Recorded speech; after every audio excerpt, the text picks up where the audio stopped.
Shalom, selamat pagi. Berjumpa kembali kita dalam renungan santapan firman Tuhan.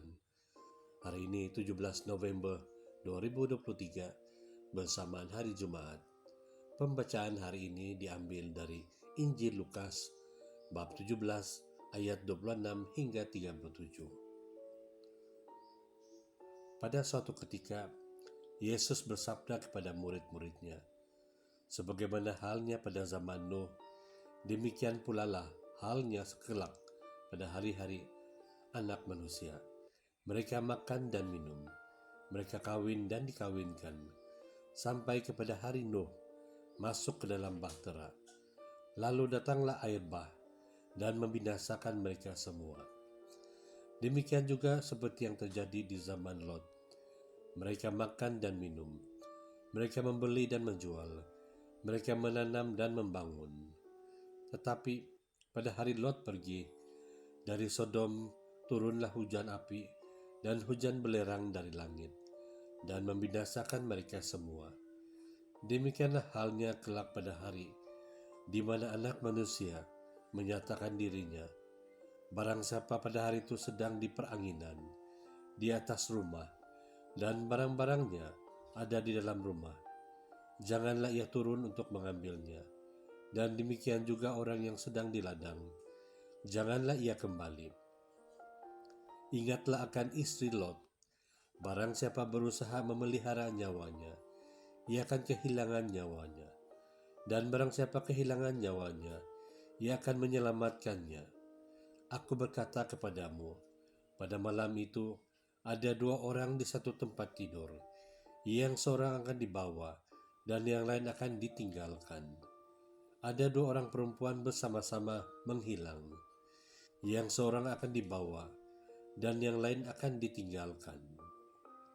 Kalau ada dua orang di ladang, yang seorang akan dibawa, dan yang lain akan ditinggalkan. Kata mereka kepada Yesus, "Di mana Tuhan?" Katanya kepada mereka, "Di mana ada mayat, di situ berkerumun burung nasar."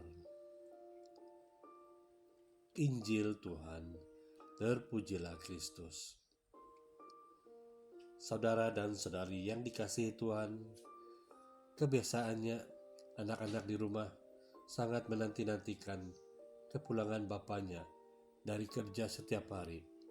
Apa oleh-oleh yang dibawa, sama ada mainan atau apa-apa yang menggembirakan. Begitu juga halnya Injil hari ini mengingatkan kita tentang kedatangan Anak Manusia yang disebut akhir zaman, dan juga dikatakan kedatangan kerajaan Allah. Ada beberapa ciri yang diungkapkan oleh Tuhan sendiri. Tidak ada yang tahu, sifatnya tidak terduga, dan adanya penghakiman.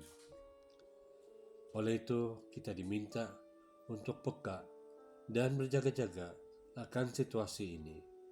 Kita punya panggilan untuk menjalani hidup sekarang ini dengan sebaik mungkin. Bukan urusan untuk menentukan halnya situasi nanti kita di mana. Seharusnya kita fokus membuat banyak kebaikan dan sebagainya. Hari Tuhan dengan akhir zaman, juga dengan akhir hidup kita, dengan perhitungan manusia. Kita tidak dapat mengirakan berapa lama masa hidup kita. Ada yang mengatakan pula, kita yang masih sehat dan muda merasa bahwa masih ada hidup dalam waktu yang lama. Kita yang sakit pula merasa bahwa waktu kita sudah pendek. Namun, semua itu bukan jaminan. Dan sebagian besar dari kita tidak siap dan cemas menghadapi kematian. Akhir hidup mengajar bahwa hidup dan mati bukan ada di tangan kita. Kita dapat menguasai dan mengatur banyak hal, tetapi berhadapan dengan akhir hidup, kita hanya menerima.